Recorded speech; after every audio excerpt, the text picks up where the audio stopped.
Muy buenas noches, soy Gonzalo Priale y esto es 4 a la N. Se termina el 2024 y resulta oportuno pegar una mirada a la situación de la economía política en el año, así como mirar en perspectiva lo que nos espera en el 2025. Todo esto en el contexto de un mundo en rápida transformación hacia un nuevo equilibrio global, donde el país que se duerma pierde y puede quedar marginado.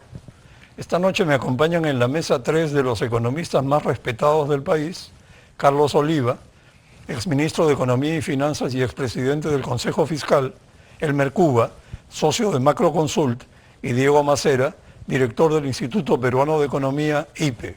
Muy buenas noches a los tres, es un gusto tenerlos aquí. Buenas noches. Diego, ¿tú dirías que se ha producido un cambio de rumbo y de timón en los últimos años y estamos viviendo un manejo populista y mercantilista de la economía por el Congreso, que además protege los intereses informales de las economías ilegales? ¿Dirías que el malo de la película del estancamiento y la mediocridad del crecimiento es el Congreso? Gracias, Gonzalo, por la invitación. No sé, yo no lo pondría en esos términos, la verdad. A ver, el deterioro en el crecimiento del Perú, o sea, hablando de términos puramente económico, en realidad viene de más atrás, ¿no? O sea, en verdad el Perú se desacelera hacia el 2014, 2015. Dejamos de hacer reformas importantes hace 10 años. Sí es verdad que ha habido un deterioro institucional en varios campos y el Congreso definitivamente no es la excepción. Yo no sé si decir que este Congreso es mejor o peor que el que teníamos hace 2 años o 3 o 4, o el Congreso pequeño que tuvimos, este cortito que vino después de la pandemia.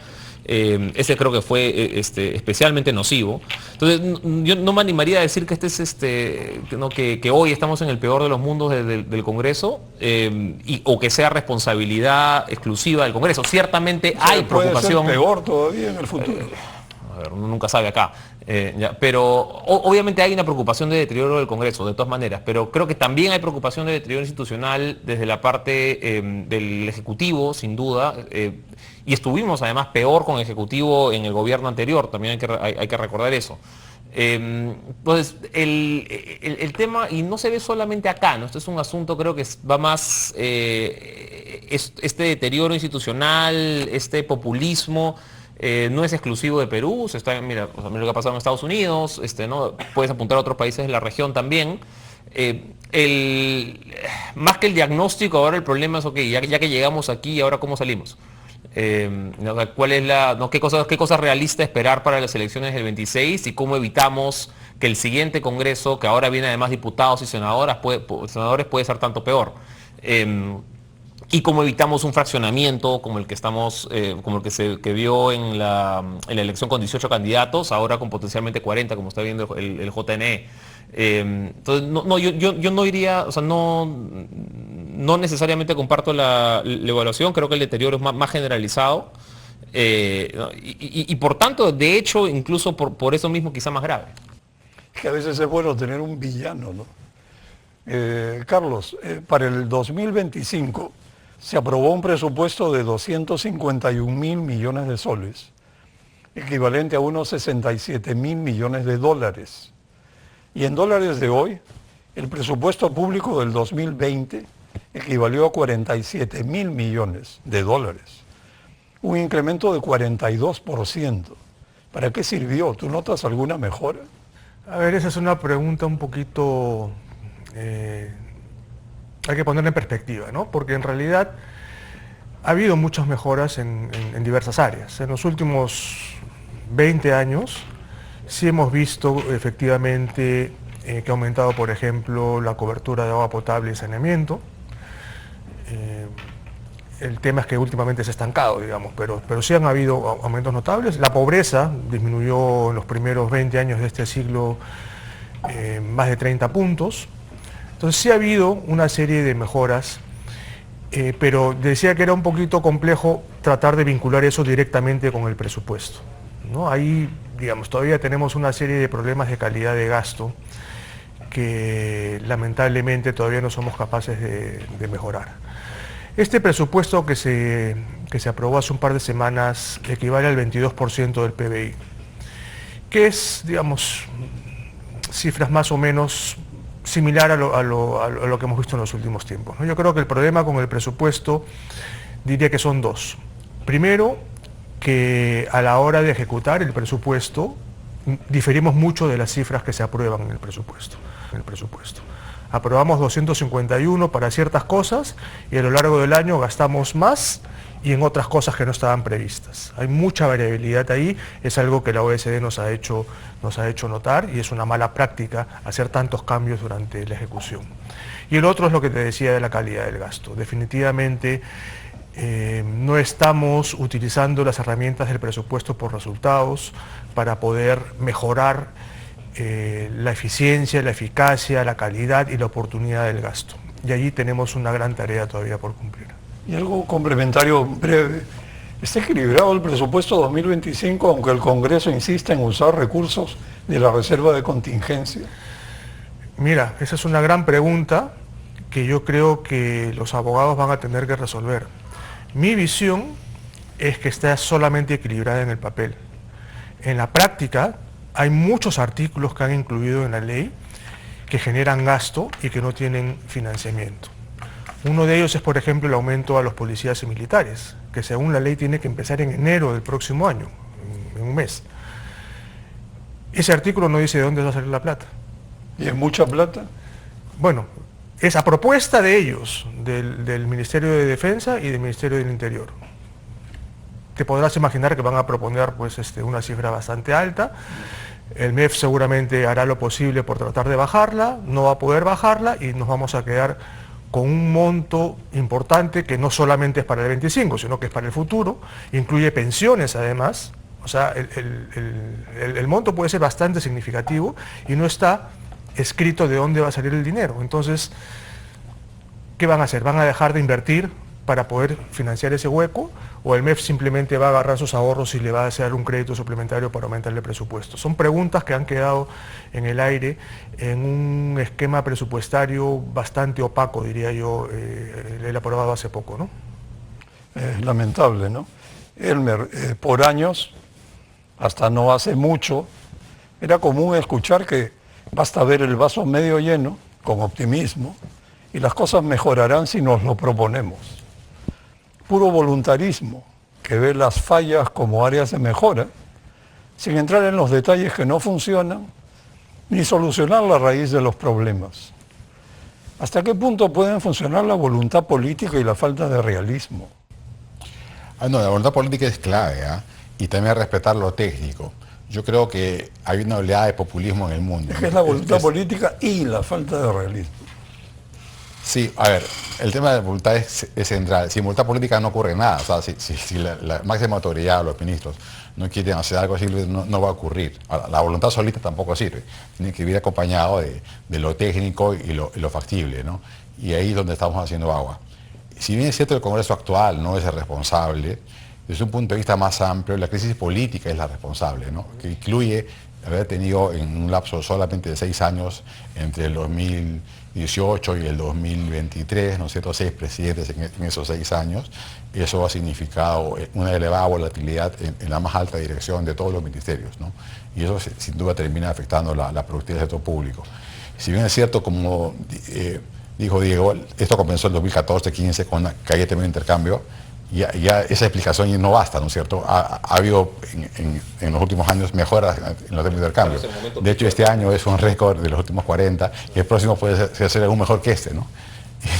Y no está ocurriendo una reactivación como la que uno vio en la época de Toledo o García. Entonces, ya es un tema que no tiene que ver solamente con el precio del cobre o la tasa de interés del FED, sino que ya los peruanos hemos bajado la productividad del sector público, ¿no? Y eso sí, es un problema mayúsculo y tiene que ver con la política, ¿no? La política es demasiado importante como para no usarla como una causa de estos problemas. Y tiene efectos en la economía sin duda.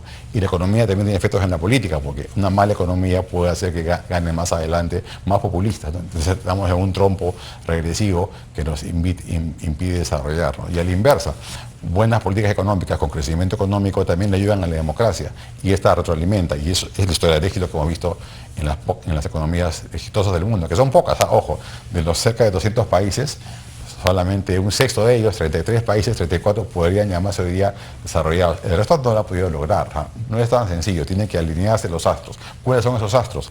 Buenos políticos y buenas políticas. No solamente buenos políticos. Por ejemplo, en los 80s había democracia, había partidos fuertes y de las peores políticas macro que hemos tenido en la historia.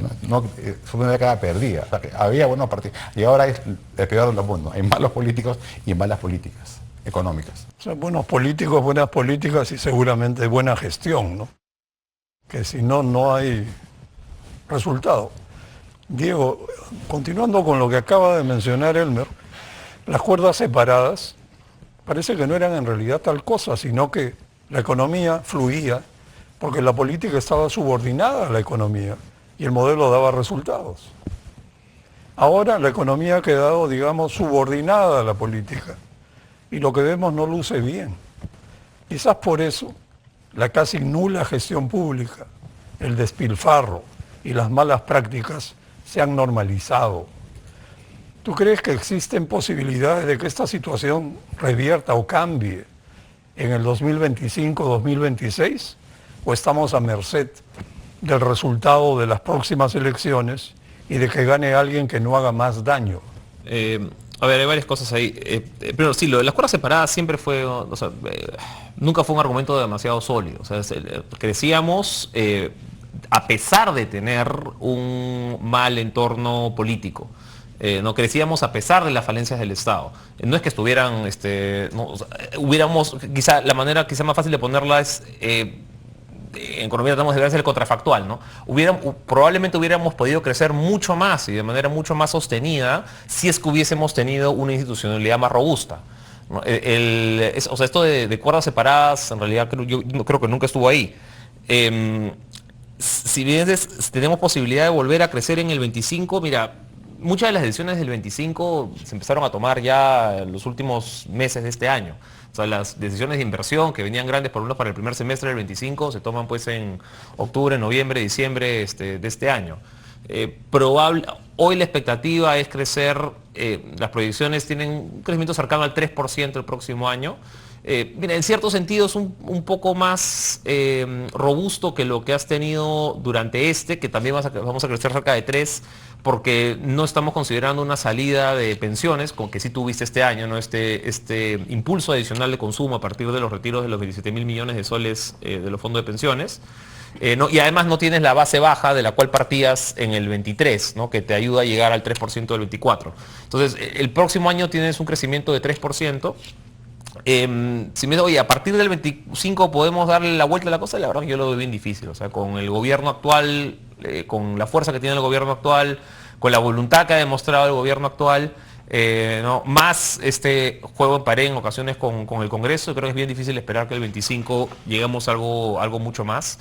No, en parte porque ya está jugado buena parte del 25. Y en parte porque, claro, uno no siente pues la voluntad ahí necesaria que pueda realmente dinamizar inversiones que están aguantadas. Pero respecto de eso, sí creo que hay un argumento importante más optimista para el 26, y es que yo creo que en la medida en que no elijamos muy mal, a ver, va a haber probablemente 40 candidatos, entonces es posible elegir pésimo. Pero creo que en un escenario base en el cual no elegimos muy mal, podríamos tener un 26 en adelante donde varias de las decisiones de inversión, de consumo más grandes que no se han tomado, digamos, entre el 17 y el 24, por este movimiento político, por esa incertidumbre, podrían gatillarse, ojalá, del 26 en adelante, si es que tenemos básicamente un escenario mínimo de predictibilidad. Entonces, lo que tú necesitas ahorita es un horizonte 5 años que las familias y las empresas puedan decir, oye, yo me animo a invertir, no, yo creo que hay algo de predictibilidad, ¿no? Oye, nadie se va a tirar la constitución, no va a haber constituyente, ¿no? Más o menos el esquema tributario se va a mantener igual, con algo de predictibilidad debería estar suficiente para gatillar una buena cantidad de inversiones. Ojalá pudiéramos hacer mucho más. Ahí yo creo que la reforma más importante que tenemos pendiente, aparte de la política, es de servicio civil, ¿no? O sea, lo que mencionabas tú antes, Gonzalo, de reforma de la gestión. Pero en ausencia de eso, yo creo que por lo menos algo de predictibilidad ayudaría bastante del 26 en adelante, como mínimo, ¿no? Como base, digamos, lo más elemental posible. Carlos, ¿te parece posible o realista amortiguar el crecimiento del déficit fiscal, reduciendo la presión de gasto, considerando el populismo imperante y que el 2025 es año preelectoral y la tentación de comprar votos es bastante grande? No, yo no veo eso realista, la verdad. El próximo año vamos a tener ingresos extraordinarios por la recaudación, la regularización del impuesto a la renta, de las mineras principalmente. Y mi escenario base, en lo personal, es que ese dinero extra se lo van a gastar también, ¿no? Van a hacer algún crédito suplementario y lo que han aprobado, lo que decía hace un momento, lo que han aprobado en el presupuesto va a ser una base. A eso le van a meter plata durante el año, justamente por la debilidad del gobierno y porque es un año preelectoral doble además, ¿no? Tanto de gobiernos regionales, locales, como de la presidencia. Entonces, yo veo que el déficit fiscal no encuentra todavía la senda que nos permita estar más tranquilos de acá a 3 o 4 años, ¿no? Hay una cifra mágica del 1% del PBI de déficit, cada vez lo veo más lejos, ¿no? Hace 10 años que no tenemos 1% de déficit y ahora en estas circunstancias yo te diría que en los próximos 3, 4 o 5 años es muy pero muy difícil que podamos llegar a esa cifra, ¿no? La presión por el lado del gasto va a ser tremenda y en el 26 el gobierno lo último que va a querer hacer es reducirle gastos. El gobierno nuevo va a querer, digamos, demostrar que puede hacer cosas y tampoco veo una reducción del gasto. La única, digamos, solución, entre comillas, para poder equilibrar o meternos nuevamente en una senda sostenible es aumentar los ingresos. Y eso, con el crecimiento anémico que vamos a tener, que ya han mencionado, va a ser bastante difícil también que los ingresos digamos, crezcan más allá de lo razonable, ¿no? El próximo año, si bien podemos todavía tener un récord en el precio de los minerales, en los términos de intercambio, el delta, digamos, el cambio no va a ser tan grande como fue en el 23 con el 24, ¿no? Entonces, si en el 23 al 24 subieron 10%, del 24 al 25, no sé, a lo mejor suben 3 o 4. Vamos a seguir con el récord, pero la tasa de crecimiento ya no va a ser tan alta. Entonces, veo bastante difícil que por el lado de los ingresos, mirando más adelante, podamos, si es que no hacemos una reforma tributaria seria, digamos, y si no reducimos la informalidad de la economía. Veo difícil que podamos tener unos ingresos estructurales más altos y siempre la presión por el gasto en los 25, 26 y 27 diría que va a venir muy, muy, muy fuerte. Entonces, no soy muy optimista con las cifras de déficit fiscal.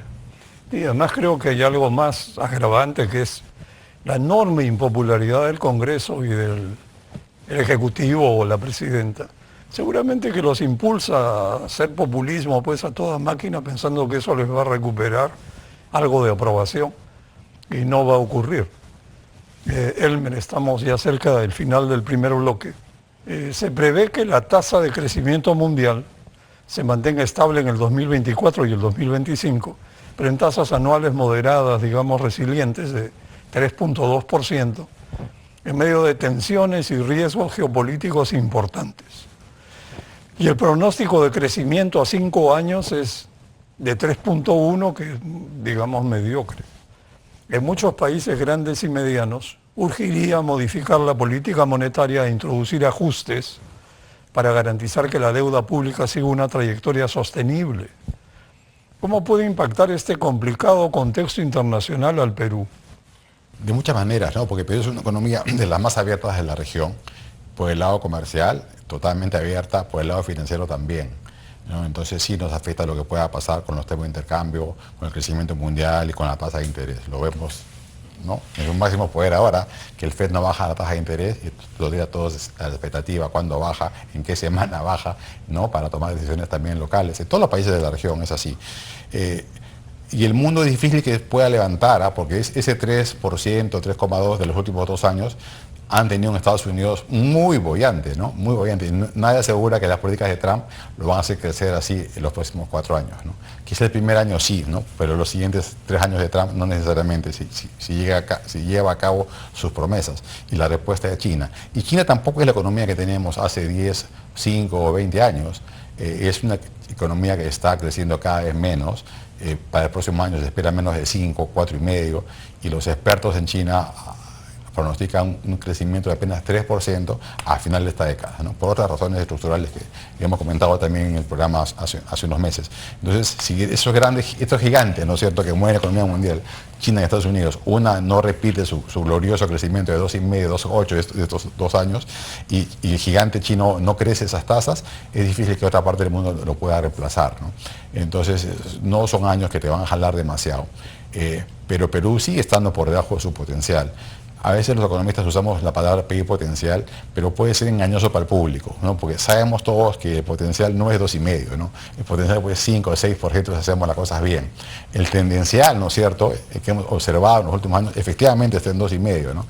Pero eso no es la verdadera potencialidad de Perú, ¿no? Está mucho más allá y no parece que la vayamos a explotar, porque vamos a depender mucho de quién gane, ¿no? Si gana un partido, un presidente con un partido débil y decide no cogobernar, decide gobernar solo, eso es el peor escenario, ¿no?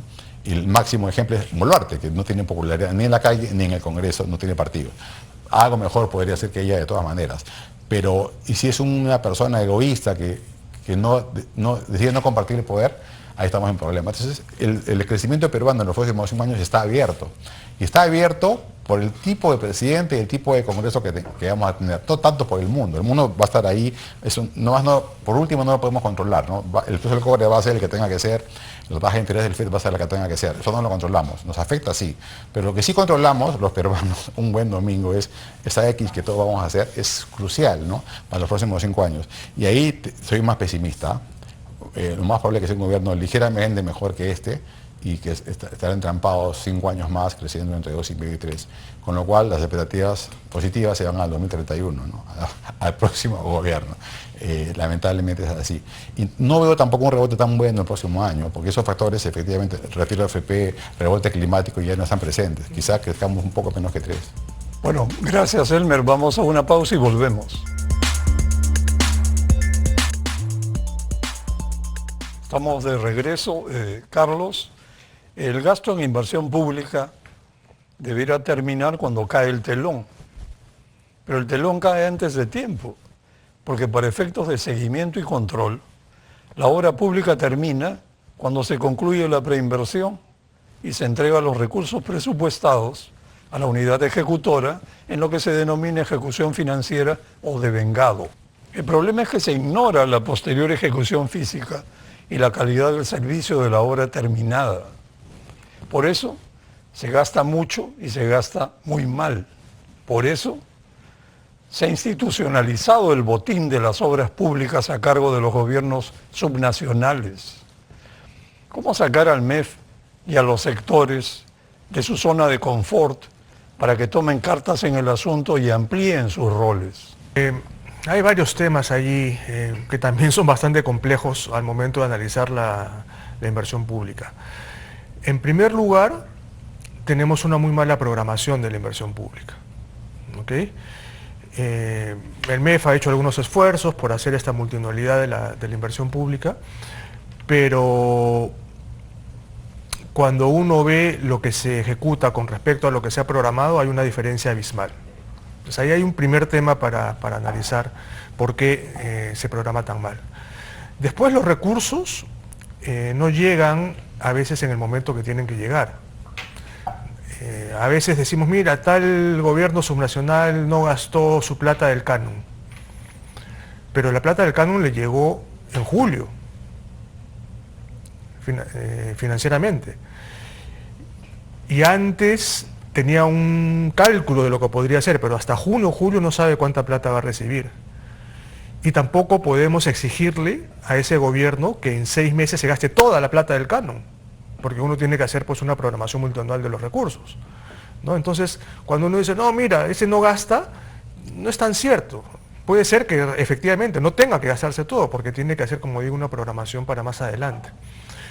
Después tenemos otros temas que tienen que ver con el proceso de contrataciones, que no son del sistema del INVIERTP, sino son de otro sistema administrativo, donde también tenemos serios problemas. Tenemos también una bajísima calidad de inversión privada en regiones. Hay regiones donde hay solamente 1 o 2 empresas que son capaces de hacer, digamos, una obra medianamente grande. Y esas empresas también muchas veces se aprovechan. Si es que no se pelean entre ellas y también se hacen arbitrajes y juicios, etc. Entonces, digamos, es bastante compleja la realidad de la inversión pública. Para poder cambiarla necesitas cambiar un poquito de todo lo que estoy diciendo, ¿no? Mejorar la programación, mejorar la calidad de los expedientes técnicos, mejorar el servicio civil. O sea, tienes que aplicar un shock, digamos, que es muy, muy amplio. Simplemente cambiando una norma o cambiando un aspecto, es muy difícil que puedas mejorar la eficiencia, la eficacia y la calidad de la inversión pública. Pero Carlos, una curiosidad.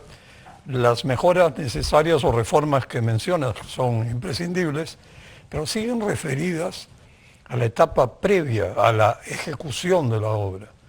Hay una especie de corte ficticio, porque la obra más bien empieza. En una empresa de construcción, por ejemplo, si un gerente encargado de una obra viniera a decir que ya está todo hecho porque ya tengo la plata, sale pues al día siguiente y se tiene que ir a buscar trabajo a otro lugar. Sí, no, pero no es así. En realidad, esa etapa de preinversión, digamos, tradicionalmente era la que más se le ponía el esfuerzo, digamos, el famoso SNIP, todo eso era un filtro para la preinversión, ¿no?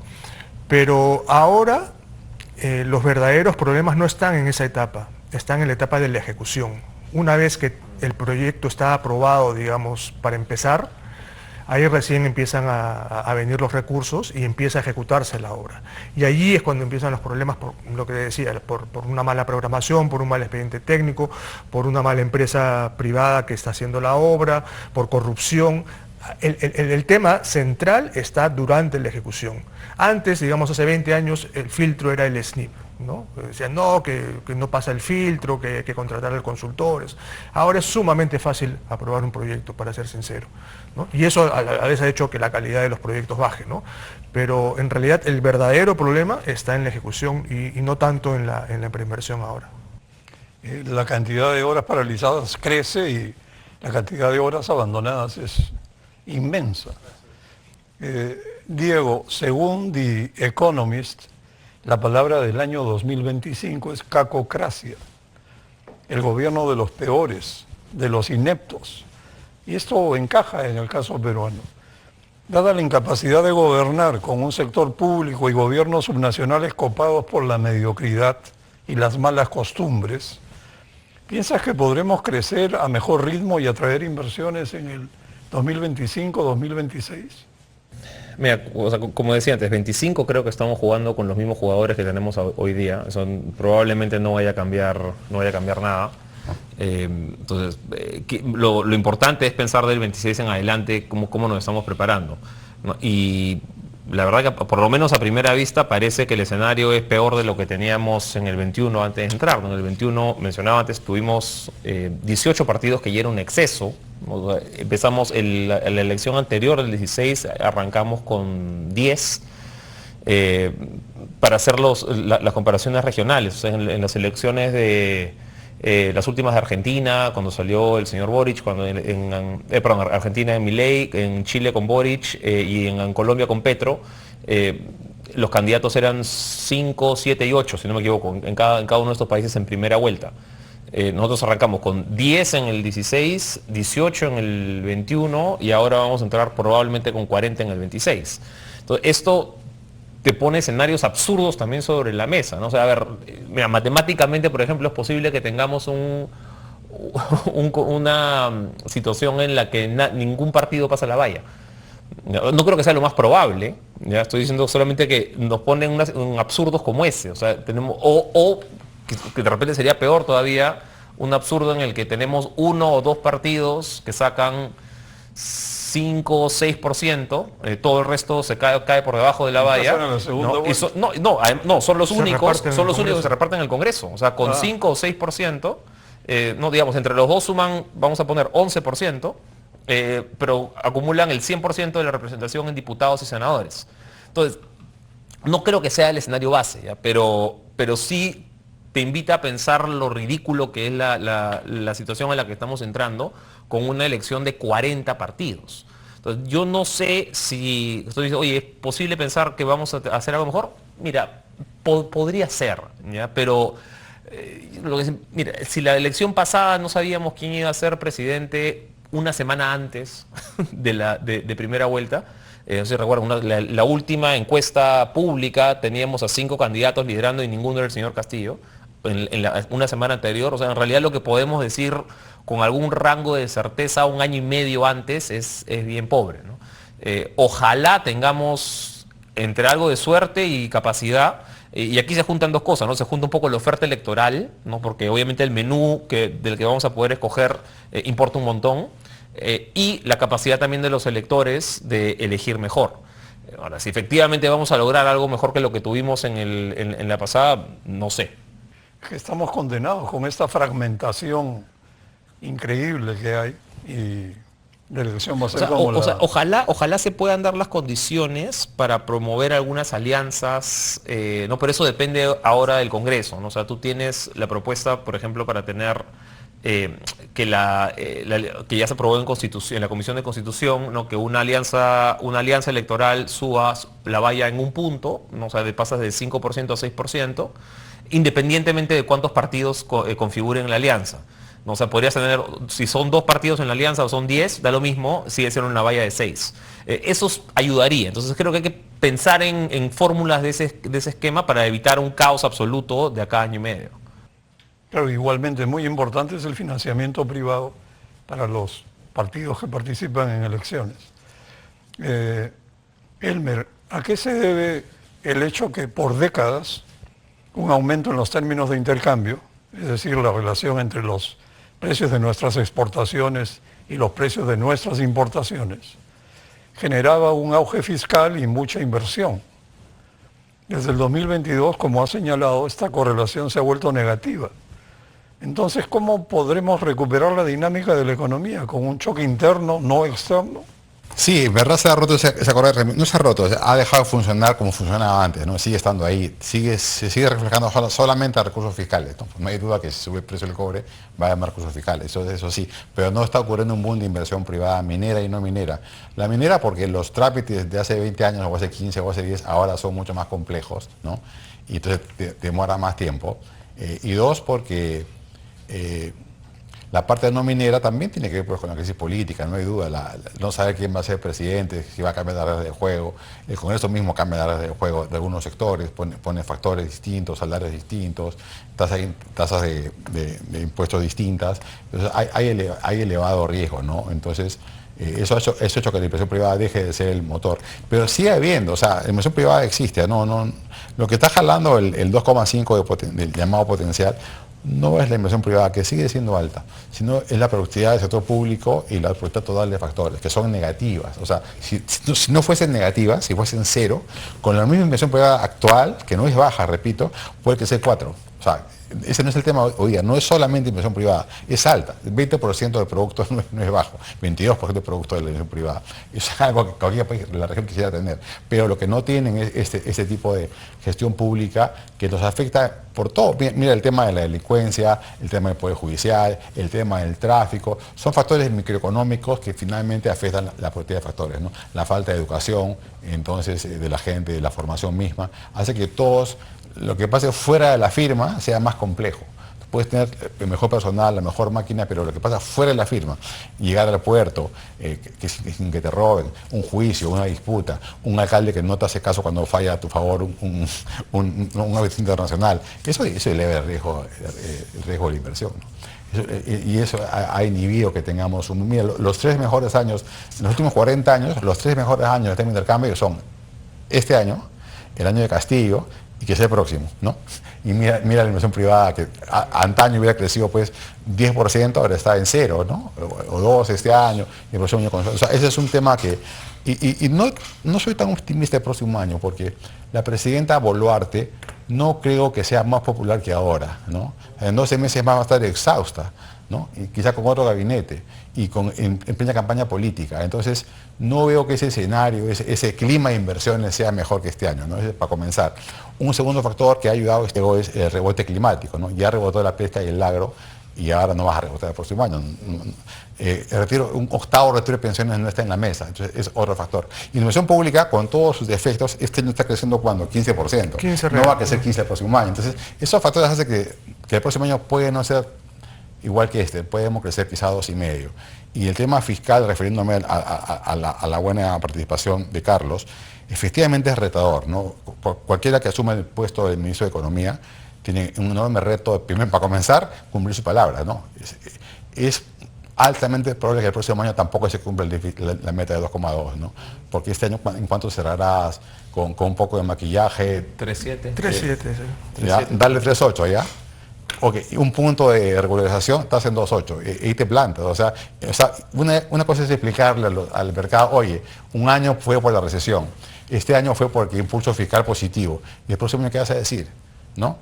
Ya 3 años no cumplir. O sea, cualquier clasificadora te podría bajar un poco de puntaje, ¿no?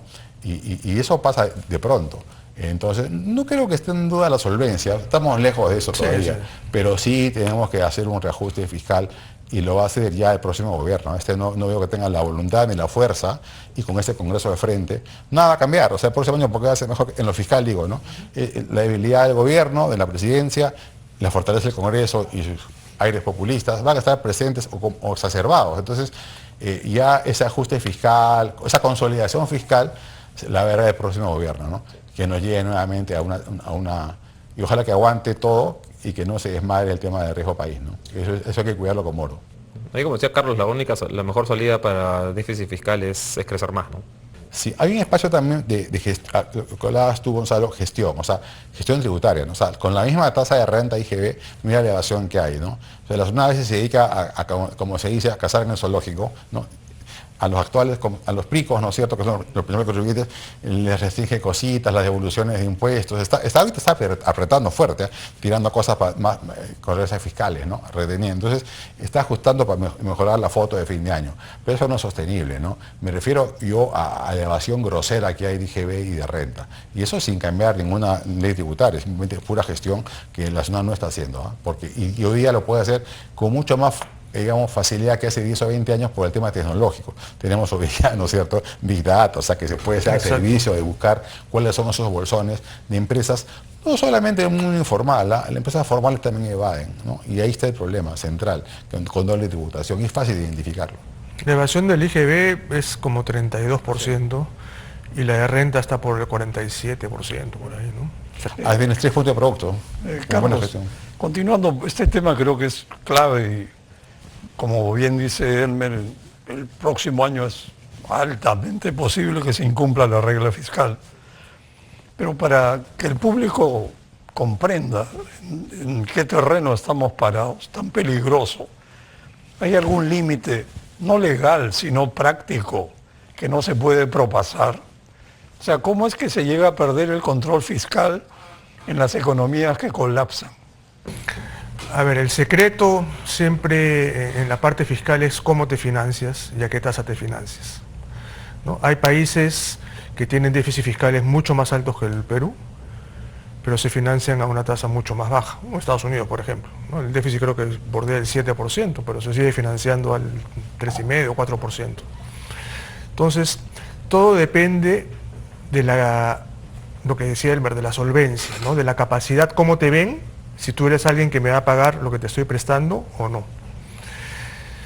Y eso, hace 6, 7, 8 años, el Perú era un ejemplo mundial, ¿no? Teníamos un ratio de deuda sobre PBI muy bajito y un déficit relativamente manejable. Entonces, prestarle al Perú era un buen negocio para todos, digamos, ¿no? Porque el que prestaba estaba confiado que te iban a devolver la plata y el Perú podía financiar un poquito más de gastos de lo que sus ingresos le permiten. Sin embargo, esa credibilidad poco a poco la estamos perdiendo. No estoy diciendo que la vamos a perder mañana ni pasado, pero estamos en el camino a perder, ¿no? El ratio de deuda sobre PBI sigue siendo de los más bajos de América Latina, pero es más de 10 puntos de lo que era hace 10 años, ¿no? Estamos en 33% ahora. Chile es 40, digamos, ¿no? Todavía estamos bien, entre comillas, por ese lado. Pero cuando uno ve para el futuro, si el Perú emite un bono de 10 años. Entonces el que le va a prestar dice, oye, en 10 años, ¿cómo vas a estar? ¿Me vas a poder pagar o no me vas a poder pagar? Y ahí es cuando empiezan a surgir los problemas. Y cada vez es probable que aumente la tasa de interés por la cual nos endeudamos, ¿no? Todavía tenemos el riesgo país segundo después de Chile en el Perú. O sea, todavía estamos relativamente bien. Pero igual, prestar a 10 años en soles es más o menos 6.7%. Eso podría ser 7, 7,5, 8, si es que no tomamos las precauciones del caso. ¿Y cuál es el problema con eso? Que parte del dinero que necesitamos para hacer la obra pública la vamos a destinar a pagar intereses de la deuda y la deuda en sí, ¿no? Entonces hay un desplazamiento, en la medida en que se nos encarece el financiamiento, hay un desplazamiento básicamente de inversión pública por pago de intereses y de amortización de deuda. Y eso es lo peor que le puede pasar a un país, ¿no? El panorama entonces a mediano plazo es preocupante. puede ser complicado. Es retador, digamos, ¿no? Estamos en el momento justo, y por eso a veces somos tan vocales, ¿no? Porque estamos en el momento que tenemos que enderezarnos. Repito, no es que mañana vamos a tener una crisis fiscal, pero sí la podemos tener seriamente en 3 o 4 años, obviamente dependiendo quién gane en las próximas elecciones, pero podríamos tenerla bien complicada dentro del mediano plazo, digamos. Entonces, ahora es cuando tenemos que empezar a enderezarnos, porque después la única manera de enderezarse va a ser con un choque tremendo y ahí van a haber muertos y heridos, ¿no? Y un ejercicio interesante para hacer no creo que suceda, pero no deja de ser interesante pensar qué pasa si el cobre mañana se va a 2,5. O sea, ¿qué pasaría con el déficit? ¿Cómo nos ajustamos con un cobre? Imaginemos que el cobre se va a 2,5, ¿qué haríamos?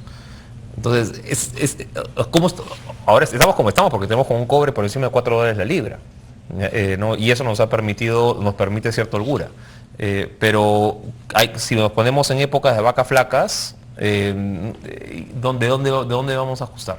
Entonces, eso es lo que deberíamos, o sea, como horizonte de mediano plazo, eso es lo que deberíamos estar planteando. La variabilidad del precio del cobre es tremenda, es una de las más altas en los commodities. Yo cuando era ministro en el 2019, justamente estaba a 2,5 el precio del cobre, ¿no? Entonces, efectivamente, ese es un riesgo tremendo. Ahora, claro, estamos relativamente tranquilos con el cobre a 4, pero podría bajar sin ningún problema. Bueno, tenemos grandes retos por delante. Vamos a una pausa y volvemos. Estamos de vuelta, este es el último bloque de 4 a la N.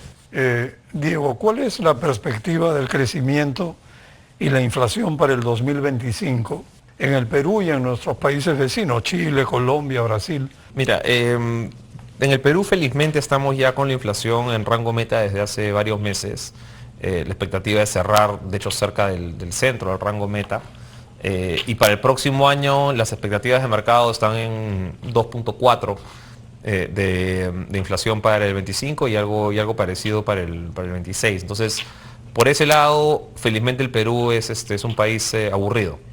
¿No? La inflación está controlada y uno nunca puede descartar, por supuesto, algún choque de oferta, uno nunca puede descartar algo que te saque de la caja, pero las expectativas son buenas. Ahora tenemos, el resto de la región tiene tasas de inflación más altas, como suele ser el caso, ¿no? El Perú, lo que va del siglo ha sido el país con el promedio anual de inflación más bajo, con excepción de Panamá, ¿no? Pero Panamá está en dólares, así que no cuenta mucho. Entonces, el resto de países están con una inflación relativamente más alta, Chile un poquito más, pero Colombia, México estarían fuera de nuestro rango meta si lo midiéramos con la misma vara. En términos de crecimiento, el Perú debería estar un poquito por encima de la región este año, con un 3%, pero ahí yo siempre hay que hacer una acotación, porque no es lo mismo crecer al 3% cuando tienes un per cápita que es la mitad que Chile. Entonces, claro, Chile, si es que Chile estuviese creciendo al 3%, ¿no? Dado que tienes un per cápita muchísimo más, el doble en realidad per cápita ajustado por paridad por precios, sería un monto bastante más alto, ¿no? Porque estás partiendo el doble. el Perú, en las condiciones en las que está y con el precio del cobre donde está, con la reducción de tasas de referencia a nivel global, debería estar en condiciones de crecer sin demasiado problema al 4, 4,5, quizás 5, con algunas reformas realmente básicas. O sea, yo siempre hago la comparación, cuando Chile tenía nuestro per cápita en la segunda mitad de los 90 y el precio del cobre estaba por debajo de $1 la libra, incluso ajustado por inflación es bastante más bajo, Chile crecía sin mayor problema al 5 o 6%. Entonces el Perú está creciendo hoy día a la mitad de lo que crecía Chile cuando tenía un per cápita comparable, incluso con un precio del cobre menos de un cuarto de lo que es hoy día. Entonces sí hay una preocupación de que estemos dejando pasar lo que podrían ser los mejores años en términos de intercambio. O sea, lo mencionaba Elmer antes, este año ha sido el mejor año de la historia en términos de intercambio para el Perú. No sabemos cuánto tiempo más se va a mantener, no sabemos qué cosa va a pasar con el precio del petróleo, además del próximo año, que podría irse al alza. Ya no va a crecer, como decía Carlos, ya no vas a crecer el precio del cobre, ya no te va a crecer de nuevo pues 10%, o no sabemos, pero no es lo más probable. Entonces, sí hay una sensación de cierta urgencia por tratar de hacer las reformas ahora. No sé si el próximo año es realista pensarlo en términos políticos, pero por lo menos pensarlo en el 26, porque si no después ya puede ser demasiado tarde, se nos puede haber pasado pues este gran momento internacional para darle un buen impulso de unos buenos años creciendo al 4 o 5%. Carlos, la Contraloría reportó a septiembre un total de 2.648 obras paralizadas en los 3 niveles de gobierno por un monto de inversión actualizado de 43.000 millones de soles. Las obras paralizadas no dejan de crecer en número y en monto. Lo más crítico son las pequeñas obras locales. ¿Tú crees que convendría empaquetar obligatoriamente las obras locales a nivel regional para frenar el desperdicio y dejar de generar más déficit fiscal en vano? Definitivamente puede ser una salida tratar de tener un poquito más de escala en los proyectos. Pero allí, a ver, las obras pequeñas las hace el mismo municipio o el mismo gobierno regional por esta famosa administración directa, ¿no? Son ellos los que van, compran el cemento, compran los ladrillos y mandan a sus obreros a construir cualquier cosa relativamente pequeña. Y allí tenemos muchísimas filtraciones, por no llamar corrupción también. Es terrible. Había un caso famoso de un gobernador que se hizo su casa de 3 pisos con la plata, con los ladrillos que habían comprado para un colegio, ¿no? Entonces, allí tenemos un serio problema, pero como decía hace un momento, no tenemos empresas relativamente solventes en muchas provincias del país. Entonces no es que tú lanzas un concurso y se presentan 6, 7 empresas de primer nivel. Se presentan empresas de dudosa reputación muchas veces, ¿no? Entonces allí también hay un serio problema, ¿no? O sea, la realidad de las provincias del país es muy distinta a la de Lima. Bueno, Miraflores. Incluso en Lima tenemos este famoso puente que se ha quedado ahí en el aire, literalmente. Pero en provincias la situación es mucho, mucho peor, ¿no? Entonces, realmente allí necesitamos, y bueno, lo que tú decías, ¿no? Si le damos escala, podría ser un incentivo para que más empresas solventes puedan interesarse en hacer una obra, pero una empresa, digamos, por una obra de 300.000 soles, 400.000 soles, no va a ir, digamos, a un sitio remoto para hacer la obra, ¿no? Entonces, si tú lo empaquetas, y para eso tienes que hacer una buena programación, que hablábamos hace un rato, podría ser un incentivo para que empresas relativamente solventes puedan interesarse e ir a provincias a hacer obras, ¿no? Porque si no es muy, muy difícil. Anda a Amazonas o Madre de Dios, ahí no hay empresas constructoras. Exacto, pero justamente formales, por lo menos. Ese es el tema, ¿no? Entonces, empaquetar obras locales a nivel de una región y ese paquete, que es grande, concursarlo para que empresas de envergadura y serias hagan el trabajo y se logren resultados. Incluso las regiones que tienen canon podrían hacer eso con su canon, ¿no? Es decir, mira, yo tengo 1.200, 1.500 millones de canon, este es mi plan de inversiones y licito todo el plan de inversiones. Y ahí sí podríamos tener más calidad de inversionistas, digamos, que quieran que quieran hacer esas obras. Y esto debería ser pues mandatorio, ¿no? Porque si no, los alcaldes son los últimos interesados en participar en eso. Puedes hacer un PMO, no puedes tener esa estructura ahí, ¿no? Claro, sí, exacto. Diego, ¿tú crees que es necesario producir un nuevo consenso, amparado quizás tras una nueva narrativa, para ganar la voluntad de la ciudadanía, recuperar la fe y volver a crecer como antes? Mira, suena bien, pero no sé cómo se hace eso. Bueno, para eso necesitamos políticos, ¿no? O sea, a ver. Ese es un trabajo Sí. para los políticos. Sí, o sea, mira, pensando en el 26, ojalá se pueda hacer el 10% de lo que uno se imaginaría que significa lo que estás diciendo. Y de ahí, como decía Elmer, yo tampoco estoy muy lejos de empezar a pensar, bueno, si el 26 ya está como, o sea, si la cancha ya está como está para el 26, de repente también tenemos que empezar a pensar en el 31.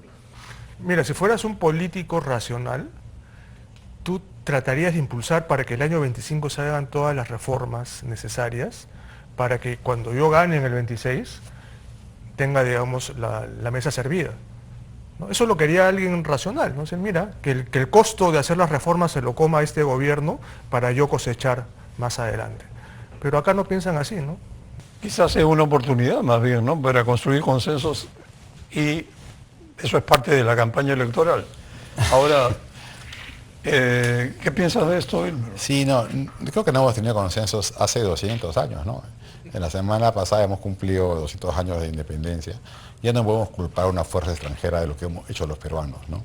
Y hemos tomado malas decisiones. Mira, el PIB per cápita de este año, en relación al PIB per cápita de Estados Unidos o de España, que es el colonizador, o de Chile, que es nuestro vecino, estaban un poquito por debajo de lo que era el año 1824. O sea, en el 2024 estamos ligeramente peor que esos tres países. O sea, algo hemos hecho mal, ¿no? O sea, hemos tenido, nunca la democracia peruana ha sido pues como la Suiza, ¿no? No es que la democracia era perfecta hace 20 años y ahora se ha degradado. Creo que nunca la hemos tenido, ¿no? Y nunca hemos tenido tampoco políticas públicas consistentes todo el tiempo. Lo único bueno que hemos hecho en verdad es un nuevo modelo económico que está escrito en la Constitución en el año 93. Ese es tu único escudo para, a partir de eso, de la economía, construir instituciones inclusivas y luego instituciones políticas inclusivas. Ese era el reto de los peruanos. No es fácil. Si fuera fácil, muchos países hubieran salido pues, al desarrollo. Contados países se han desarrollado en los últimos 50 años, ¿no? Pero creo que hubo un consenso alrededor de la Constitución del 93. No es que nunca hemos tenido un consenso a lo largo de sí, la historia. pero el económico, pero luego la parte política ha entrado en trompo, ¿ah? Pero hace 3 años se puso en veremos, digamos, ese consenso, ¿no? Querían cambiar la Constitución. O sea, el que ganó las elecciones proponía cambiar la Constitución, sobre todo el capítulo económico. Y menos mal que tenía minoría relativa, ¿no? Nunca tuvo 2 tercios. Así es, o si no estaríamos en otra situación. Bueno, tenemos que ir concluyendo. Diego, te pediría en un minuto un balance de lo que hemos conversado. Sí, yo quiero quedarme con lo último que comentaba Carlos, de repente la parte más optimista, ¿no? O sea, yo creo que ya hemos tenido un intento serio, ¿no?, del presidente de la República de cambiar constitución, con un Congreso que, si bien no era minoría, estaba ahí, y hubo un momento a finales del 21 en donde hubo la posibilidad de que haya una constituyente, y felizmente eso se cerró. Creo que dentro de todo el Perú ha demostrado, y aquí no quiero pecar demasiado optimista, pero a pesar de todos los golpes políticos, a pesar de todos los vaivenes, a pesar de todo lo malo que ya conocemos, creo que a finales del año pasado, en el intento de golpe de Estado, el Perú creo que sí demostró cierta resiliencia. ¿No? O sea, antepasado, el 22. O sea, las instituciones, cuando tuvieron que funcionar, ¿no?, la prensa, el Congreso, la Fiscalía, los militares, la policía, no, creo que estuvieron ahí cuando realmente cuando realmente se requerían. Y lo que mencionaba Elmer de la fortaleza macroeconómica, institucional, la parte económica sobre todo del Perú, sigue ahí. Entonces, pensando en el mediano plazo, estas son fortalezas que, de hecho, sí ya quisieran otros países tener. que hay y claro, no son no son para siempre ni son siempre garantizadas, pero están ahí y hay que defenderlas, hay que apreciarlas. Y nos dan pie para pensar que ojalá puedas llegar a otro ciclo de inversión fuerte y de apuesta por el Perú de 26 en adelante. Bueno, ¿qué nos puedes decir en un minuto, Carlos? Mira, a ver, para hacer una súper simplificación de las cosas, yo creo que en casi todos los países, si no en todos, hay un alto porcentaje de gente de bien que quiere, digamos, hacer bien las cosas. 90-95% de la población quiere ir, digamos, bajo el imperio de la ley, respetando las reglas, etc. Y hay un 5% que no, que lo que quiere hacer es petardear, digamos, el sistema y esto. Y lo que yo estoy viendo desde hace algunos años es que ese 5% es el que está tomando las decisiones del país. Y el 95% está quedando de lado. No, te digo, una súper simplificación, pero lo que tenemos que hacer en el futuro es que ese 95% vuelva a tomar las riendas del país y trate de encaminarnos, y ese 5% tratar de minimizarlo y desterrarlo, ¿no? Elmer, a ver, palabra final. Parto de ahí, o sea, más que vuelva a tomar, que las tome, ¿no? Porque la democracia peruana nunca ha sido perfecta, más bien es una oportunidad de hacerlo. Y no es fácil, porque una sociedad poco integrada, poco cohesionada, que produce estos partidos también poco integrados, son un reto mayúsculo para el desarrollo. Yo creo que el desarrollo económico de Perú, si alguna vez llega, pasa por resolver que nos entendamos los peruanos en las reglas de juego y instituciones políticas que funcionen. Nadie nos ha mandado a tener 50 partidos, ¿no? O sea, nosotros mismos hemos dado esas normas, es de locos, ¿no? Y ahora tenemos que remediar lo que nosotros mismos hemos hecho. Cuando una democracia se siente asediada por su Congreso, ¿no? Que como es el caso, hay un problema. ¿Qué hace la sociedad? ¿Cómo se defiende? Eso es un nudo gordiano que tenemos que resolver, ¿no? Porque yo insisto, no existe buena política económica sin buena política, ¿no? No nace de pronto de los mandos medios, vienen de arriba, y eso hemos perdido hace un buen tiempo. Bueno, muchísimas gracias a Diego, Carlos y Elmer. Ha sido muy valioso escucharlos y bueno, el país está pues ante una elección del juicio final en el año 2026 y ojalá que haya sensatez en los políticos y construyan alianzas. Muy buenas noches.